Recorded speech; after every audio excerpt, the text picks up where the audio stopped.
Buenos días, ¿qué tal? Entonces, ¿es mejor hacerse una liposucción para perder peso o perder peso para que el tratamiento corporal tenga mejores resultados? Pues hoy vamos a hablar precisamente de esto. Soy Fernando Godoy, director médico de la Clínica Alicante Sanart, así que vamos allá. Bueno, pues lo que os estaba comentando, es muy común pensar que cuando una persona tiene exceso de peso y pretende mejorar su figura corporal, pues siempre se ha dicho, pues nada, te haces una liposucción, te haces una abdominoplastia y ya está, ¿verdad? Bien, esto tiene algunos errores de concepto importantes, ¿vale? Para muestra un botón, os voy a mostrar aquí el pantallazo de un vídeo acerca de cómo con el entrenamiento puedes reducir tu grasa corporal, y lo que vemos aquí es cómo se dibuja como si la grasa estuviera toda en la parte externa, es decir, como si el Michelin fuera toda la grasa que tenemos en nuestro abdomen. Y esto es radicalmente falso, ¿vale? Hay una parte de la grasa que efectivamente está constituyendo lo que es el Michelin, ¿vale? Bien, pero sistemáticamente nuestro sistema de almacenamiento de grasa facilita que cuando una persona gana peso, parte de la grasa se distribuya efectivamente en la capa externa, ¿vale? En lo que es el Michelin, en la parte de fuera, pero una parte importante, y eso sí, variable entre persona y persona, se almacena rodeando las vísceras, ¿de acuerdo? Es lo que se conoce como grasa visceral. Esta grasa visceral es una grasa que no es accesible mediante procedimientos de cirugía de contorno corporal, ni mediante liposucción, ni mediante abdominoplastia. ¿Vale? Esa grasa está rodeando las vísceras, rodeando el hígado, rodeando los intestinos, en lo que se conoce como epiplon, y esto es totalmente inaccesible para un cirujano plástico que, digamos, somos cirujanos de chapa y pintura, estamos en la parte externa, no nos metemos en las tripas para trabajar. Entonces, es importante comprender que cuando una persona tiene sobrepeso, lo que va a ocurrir es que esa grasa que rodea las vísceras va a estar empujando el abdomen hacia afuera. Y es lo que va a contribuir en buena medida al contorno abombado o proyectado hacia afuera de un abdomen de una persona con sobrepeso. Habrá siempre un componente externo de Michelin, pero habrá un componente variable interno, ¿vale? ¿Qué ocurre además en muchos pacientes que son candidatos a cirugía de contorno corporal? Y estoy pensando en mujeres que han sido mamás, que han tenido sus niños y después del embarazo no han recuperado su peso de base, ¿de acuerdo? Además, incluso puede ser que estén rondando la menopausia, que es una época en la cual primero los depósitos de grasa cambian, ya no se guardan solamente en la cadera o en el pecho, sino que empiezan a acumularse de una manera más masculina. Es decir, que cuando una mujer en estas situaciones aumenta de peso, ahora empieza a aumentar más el contorno abdominal, ¿vale? Y evidentemente es algo que le preocupa porque hace que toda su ropa le siente mal, e incluso aunque no haya una obesidad, midiéndolo por el índice de masa corporal, aparentemente sí que tiene barriga, sí que tiene abdomen, y eso le condiciona, ¿vale? Porque aunque el peso diga lo contrario, quizás no tiene sobrepeso, pero parece que sí, ¿vale? Y este es un cambio quizás importante con respecto a su estado previo a antes de tener los embarazos. ¿Por qué ocurre esto? Pues porque un bebé al desarrollarse, hasta que se hace un tumor de 3,5 kilos o 4 kilos, lo que hace es someter a la pared abdominal a una presión enorme desde dentro, ¿vale? Lo que hace es sacar los músculos hacia afuera, ¿vale? Y lo que ocurre muy comúnmente es que después, cuando ese tumor sale, ¿vale? Cuando el niño ha nacido, esa musculatura que originalmente está junta, lo que conocemos como músculos rectos abdominales, cuando se embaraza, se separan y se produce este hueco que hay aquí en medio, que es lo que se conoce como diástasis de los rectos. Durante procedimientos como la abdominoplastia, lo que hacemos es hacer un corsé. Cosemos literalmente los músculos de nuevo juntos. ¿Para qué? Pues para aplanar ese abdomen, ¿de acuerdo? Y mejorar el resultado estético. En la abdominoplastia en concreto, se quita normalmente toda la piel y grasa desde el ombligo hacia abajo, hasta la línea del pubis, básicamente, y por otro lado se realiza esta reparación de la musculatura abdominal. Simultáneamente ocurre otra cosa, y es que, como os he explicado, los músculos se separan. Pero es muy intuitivo pensar que, igual que la pared de un globo, Cuando el globo está vacío es más gruesa y cuando lo vas hinchando se hace más fino. Pues lo que ocurre con la musculatura es exactamente eso. Por un lado se separan, pero por otro lado además esos músculos se adelgazan, se hacen más finitos. Entonces, ¿qué va a ocurrir?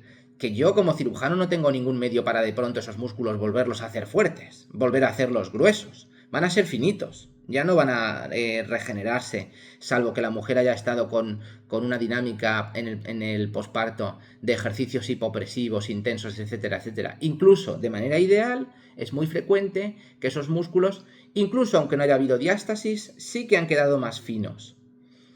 ¿Y entonces qué ocurre? Pues que cuando esa mujer tiene ese pequeño exceso de peso, esos músculos que son más finitos no tienen capacidad de retener las vísceras hacia adentro y generar un abdomen plano, ¿vale?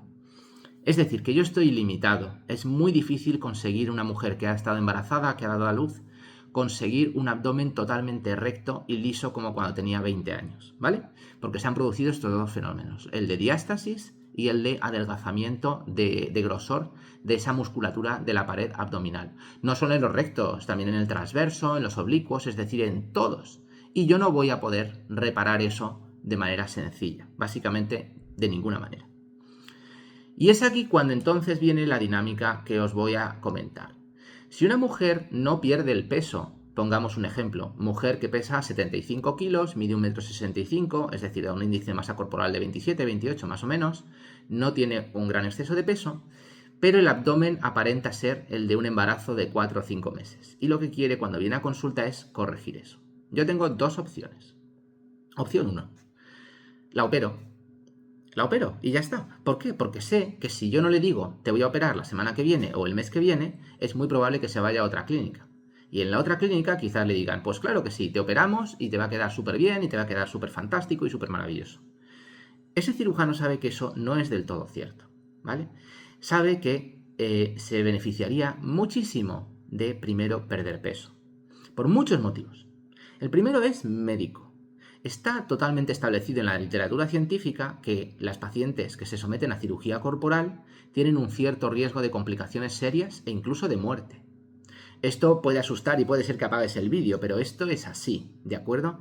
En cualquier cirugía, hasta quitarse una muela o quitarse un granito, hay un cierto riesgo de muerte. Obviamente es bajísimo, súper bajo, pero nosotros te hacemos firmar un consentimiento informado que básicamente dice que incluso haciendo todo bien, algo puede ir mal. Y esto es casi lo peor de mi trabajo, que incluso haciendo las cosas bien, algo puede ir mal. Y entonces todo mi trabajo a lo que se tiene que dirigir es a reducir ese riesgo al mínimo. Como se estaba comentando, lo que está clarísimo en la literatura es que de esas muertes que se producen en el contexto de cirugía corporal, liposucción, abdominoplastia, lipotransferencia glútea, etcétera, etcétera, un altísimo porcentaje de las pacientes que tienen estos problemas tienen obesidad o sobrepeso. Y esto está clarísimo en la literatura científica. De hecho, las guías clínicas lo que te dicen es que a pacientes obesos no se les debe hacer cirugía de contorno corporal. Por varios motivos. Lo primero, la cirugía de contorno corporal es una cirugía electiva, es decir, no hay ninguna causa médica que justifique, quiero decir, no es una apendicitis, que o te opero o te mueres. Es una cirugía que podemos hacer para mejorar tu aspecto físico, para mejorar la funcionalidad de tu pared abdominal, pero no es algo urgente. Entonces, yo no debo tener absolutamente ninguna prisa en operarte. Lo que debo hacer es optimizar tu estado clínico previo. Esto lo hacemos sistemáticamente en medicina. Por ejemplo, un paciente, aunque tenga un tumor o tenga una enfermedad grave, si está tomando de manera sistemática un anticoagulante, le decimos, debes dejar el anticoagulante unos días antes. ¿Por qué? Pues porque si no, el sangrado va a ser muy difícil de controlar, puede haber un hematoma, puede haber una apertura de la herida, puede haber complicaciones y la manera de prevenirlo es que se deja de tomar el fármaco. Obviamente el paciente al dejar de tomar ese fármaco, que lo tomaba a lo mejor por una arritmia cardíaca o porque tiene tendencia a hacer trombosis, acepta que por unos días va a tener un riesgo aumentado de trombosis. Pero es que si le opero con los anticoagulantes, va a tener una complicación prácticamente seguro. Va a tener un sangrado excesivo, va a tener un hematoma, la herida se va a abrir, etcétera, etcétera, etcétera. Entonces nosotros esto, por ejemplo, pues recomendamos a un paciente que es fumador, pues no puede fumar. A un paciente que toma antidiabéticos orales, pues se debe pasar a insulina, porque los antidiabéticos orales en una situación de estrés pueden provocar complicaciones serias. Esto lo hacemos de manera sistemática con todos los pacientes. Evaluamos al paciente, evaluamos qué puede hacer que vaya peor la cirugía, la anestesia o ambas, o que haya complicaciones en el posoperatorio, y los eliminamos o los reducimos. Bien, pues la obesidad en la cirugía corporal es uno de esos factores. Lo que ocurría hasta hace 2 años es que nosotros ya sabíamos que una paciente que viene a tu consulta privada de cirugía estética y tiene exceso de peso, obviamente ella ya se habrá estado peleando sistemáticamente con su peso. Yo no he visto a nadie en Zara que cuando entra en rebajas lo primero que le diga a la vendedora de la tienda es: ¿dónde están las tallas XL? Que son las que a mí me gustan. Voy a comprarme tallas XL. No, uno, si tiene que utilizar una talla XL es a su pesar. ¿De acuerdo? De hecho, la propia XL te está definiendo como extra large, o sea, demasiado grande, como diciendo, tú no estás haciendo lo que toca, tú estás haciendo algo que realmente deberías de ser mediano. O L, como mucho, quizá es que, vale, eres alto, eres grandote, pero no implica obesidad. Sin embargo, talla XL, talla XXL, sí se asocia con obesidad. Es decir, la propia moda te está juzgando como que no correspondes al modelo, a la moda, ¿de acuerdo? Bien, entonces el paradigma, como digo, ha cambiado desde hace 2 años. Yo mismo, antes me ponían el mote mis compañeros el doctor Gordoy, ¿no? 105 kilos en 1,70 m apenas, chiquitín, ahí, regordete, y no se me olvidará nunca. Un día, entrando en una clínica con la que colaboraba, oía cómo cuchicheaban las pacientes en la recepción y decían: el cirujano es ese calvo y gordo. Aquello para mí supuso un palo. Soy médico, ¿qué os creéis? ¿Que no sé lo de las 5 comidas al día, lo de comer verdura, lo de andar 10.000 pasos? Ser gordo no es una decisión personal, es algo multifactorial, y los fármacos que existen ahora mismo en el mercado, los GLP-1, sea Wegovy, Mounjaro, Ozempic si eres diabético, bien tienen la función y tienen la gran ventaja de ayudarte a controlar tu peso, ¿vale? Entonces yo el planteamiento que tengo con esa paciente de la que hablamos, 75 kilos, 1,65 m, pero el abdomen abombado, le digo, vamos a ver, si tú ahora vas a cualquier clínica, te van a decir, vale, presupuesto, abdominoplastia, 6.000 euros, liposucción, 3.000 euros, total 9.000 euros. Y yo lo que le digo a mi paciente es lo siguiente, le digo, vamos a ver, vamos a perder el peso, pero no 2 o 3 kilos, no, 12, 15, 18 kilos. Lo vas a perder con ayuda de estos fármacos que existen. Yo voy a estar a tu lado en el proceso de la pérdida de peso. Y cuando estés listo o cuando estés lista, entonces te voy a operar. Entonces lograrás un resultado magnífico. Porque si te opero ahora, yo podré quitar la piel y la grasa del ombligo hacia abajo. Yo podré, con unas suturas, tensar esa musculatura para intentar que el abdomen sea plano. Pero lo que no puedo hacer en esa cirugía es eliminar la grasa que hay alrededor de tus vísceras.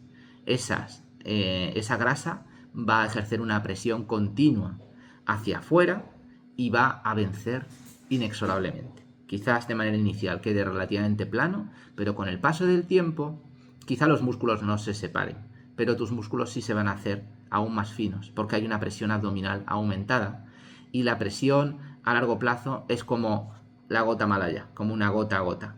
Siempre gana, siempre vence, ¿de acuerdo? Los ríos no excavan en la roca porque tengan una fuerza tremenda durante 1 minuto, sino porque tienen todo el tiempo del mundo para hacer esa poza en el río sobre la roca viva. Entonces, el planteamiento es, como has perdido 12, 15, 18 kilos, ahora la liposucción que te podrían proponer en otros centros ya no hace falta. O en lugar de hacer 3 zonas, pues quizás solo hace falta hacerlo en una. A lo mejor sigue quedando un poquito de grasa localizada en la zona de la espalda, etcétera, pero ya no hay que hacer liposucción de brazos, de muslos, de flancos y de espalda, que eso es lo que tenía el coste de 3.000 euros. Ahora si reducimos eso a solamente una zona, pues son 1.000 euros. Y diríais, ¿pero por qué son 1.000 euros? Pues porque los hospitales funcionan por códigos. Es decir, cuando tú entras como cirujano, pones en un papel, voy a hacer una abdominoplastia con liposucción. Y hay gente vigilando de cuántas zonas trabajas. Su trabajo es ese, para poder facturarte. Y no es lo mismo hacer una liposucción de una zona que hacer una liposucción de 3 zonas en la cual además al paciente hay que darle la vuelta, ponerlo boca abajo, etcétera, etcétera. ¿Por qué? Porque eso implica mayor tiempo anestésico, mayor duración de la cirugía, tener que volver a empañar de nuevo y eso limita el flujo de caja de un hospital, que al final los huecos de quirófano son como las habitaciones de un hotel. No es lo mismo un tío que va a ocupar en quirófano 2 horas y media que si vas a ocupar 5 horas. ¿Por qué? Porque además saben que en una cirugía prolongada pues hay más riesgo de sangrado importante, necesidad de transfusión, incluso tener que pasar la noche en la UCI, etcétera, etcétera, etcétera. Y eso evidentemente a ti como cirujano te lo repercuten. No te cobran habitación individual, te cobran junior suite. Y eso yo lo tengo que repercutir en el coste de una cirugía, porque ese es un gasto directo mío, ¿vale? O del paciente. Si lo abona el paciente, pues el paciente en lugar de abonar 1.500 euros, pues tiene que abonar 3.000 euros. O sea que no hay trampa ni cartón. No es que yo me lo invente. Es que esto es así. Entonces, ¿cuál es la desventaja de este enfoque? Pues que obviamente no se pierden 15 kilos en un mes. Es decir, si tú estás en plan de me tengo que operar para ya antes del verano, pues entonces no soy tu hombre. Es verdad. Acepto perfectamente la posibilidad de que esto sea así, de que tú decidas irte a otra clínica. Pero tengo una reflexión importante, ¿vale? Y al respecto de la cual estoy escribiendo ahora mismo un artículo científico de revisión de cómo es este enfoque, porque creo sinceramente que la tendencia va a ser la siguiente. Vosotros sabéis que la cirugía estética es una de las especialidades más demandadas. ¿Por qué? Porque se nos exige un resultado, ¿vale? Esto ocurre para todas las especialidades médicas, es decir, uno tiene apendicitis, pues te tienen que curar del apendicitis, ¿no? Hay que quitar el apéndice, no hay que quitar la vesícula. Si lo que tienes es apendicitis, hay que quitar el apéndice. Pero una vez el cirujano ha quitado el apéndice, pues ya está todo hecho y ya está. Si el paciente luego tiene una complicación o fallece o lo que sea, el cirujano ha hecho lo que tenía que hacer y ha puesto los medios para que eso sea así. Y si luego al final hay un desenlace malo o fatal, pues esto ocurre por la propia naturaleza de la enfermedad, que a veces se trata de cogerla a tiempo y no solo de hacer el tratamiento correcto, ¿vale? Sin embargo, en cirugía estética esto no funciona del todo así. Tú efectivamente tienes que hacer una cirugía estándar, acorde a protocolos internacionales que hay, y entonces tu obligación es aminorar el riesgo de complicaciones. Lo que os he dicho, yo no puedo hacer una abdominoplastia en un paciente que está tomando anticoagulantes. Fin de la historia. O sea, el anestesista no me deja hacerlo. Y está bien que sea así, ¿de acuerdo? Al final no es solamente lo que dice el cirujano es lo que va a misa. No, en el quirófano estamos 2 especialistas médicos con 2 especialidades regladas y entre los 2 encontramos un equilibrio. Lo que para mí puede resultar razonable quirúrgicamente, quizás para el anestesista no lo sea. O si, por ejemplo, un procedimiento tiene que hacerse mediante anestesia raquídea o mediante anestesia general, es un asunto del anestesista, no es asunto mío. Yo necesito que el paciente esté cómodo, que esté sin dolor, que se recupere bien. Y es el anestesista el que, teniendo en cuenta la cirugía, la duración, la zona que voy a tratar, su propia experiencia y su propia preferencia personal, elige una determinada técnica anestésica para que tú estés cómodo, para que tú estés cómoda y ya está. Porque yo lo único que necesito es operarte y que tu experiencia a nivel anestésico sea buena, porque eso a su vez repercute en cómo es la experiencia quirúrgica. Para mí es importante pues, que no tengas muchos vómitos, que no te duele la cabeza, etcétera, etcétera. Entonces eso es un acuerdo entre los 2 especialistas, ¿vale? Lo que quiero decir es que es posible que en los próximos años, y no a mucho tardar, si un cirujano plástico interviene a una paciente de cirugía de contorno corporal, estando obesa, y existen medios para reducir ese peso de manera rápida, de manera segura, si el cirujano no le ha indicado al paciente que debería, antes de operarse, perder el peso y además pone a su disposición la prescripción de los fármacos y el seguimiento necesario para lograr ese objetivo, podría decirse que el cirujano no ha hecho todo lo posible para prevenir esa complicación. Dicho de otro modo, opera a esta señora, 75 kilos, metro 60, índice de masa corporal 29-30, ¿vale? Vamos a subirlo un poquito para entrar ya en obesidad. Y yo, como tengo que pagar el alquiler del local, tengo que pagar el colegio de los niños y todo eso, digo, venga, va, es que si no se va a ir a otra clínica y la van a operar, así que la opero. Y esa persona tiene una complicación grave. Hace una trombosis venosa profunda, hace una embolia pulmonar y se muere. Si yo fuera el familiar, obviamente me denunciaría, pensando que yo he hecho algo que no corresponde. Y a lo mejor quirúrgicamente lo he hecho todo perfecto. He hecho la abdominoplastia, he hecho la aplicatura de los rectos abdominales, etcétera, etcétera. Pero ¿qué ocurre? Como yo he tensado mucho los músculos, aumenta mucho la presión intraabdominal y de esa manera se reduce el retorno venoso. Es decir, la sangre de las venas tiene más dificultad para llegar hasta el corazón. Y uno de los parámetros más importantes para que se produzca un coágulo es que la sangre se quede estancada. Eso es justo lo que pasa si hay mucha presión aguas arriba. Es decir, en la zona del abdomen, si uno aprieta, la sangre se acumula, se estanca en las venas de las piernas. Y es ahí donde puede desarrollarse una trombosis venosa. Y si ese coágulo se desprende y es de la entidad suficiente, viaja por el torrente sanguíneo hacia el corazón, de ahí a los pulmones, y en los pulmones tapona las arterias, las venas pulmonares, y el paciente puede fallecer. Porque además tiene mal tratamiento. O sea, se puede intentar quitar el émbolo, se puede intentar disolverlo, lo que quieras. Pero es una complicación muy seria y potencialmente mortal. Y entonces un perito médico podría decir, pero usted, doctor Godoy, tenía fármacos disponibles en el mercado para que esta persona que tenía obesidad redujera los 15 kilos. ¿Por qué no los ha usado? Y entonces yo le diré, pues es que son caros. Vamos a ver, señor, usted le ha propuesto un presupuesto de 9.000 euros. Dinero la señora tiene. Sí, bueno, pero ya se lo ha gastado todo en esto. Bueno, pues igual tiene que ahorrar un poco más para poder pagarse los fármacos.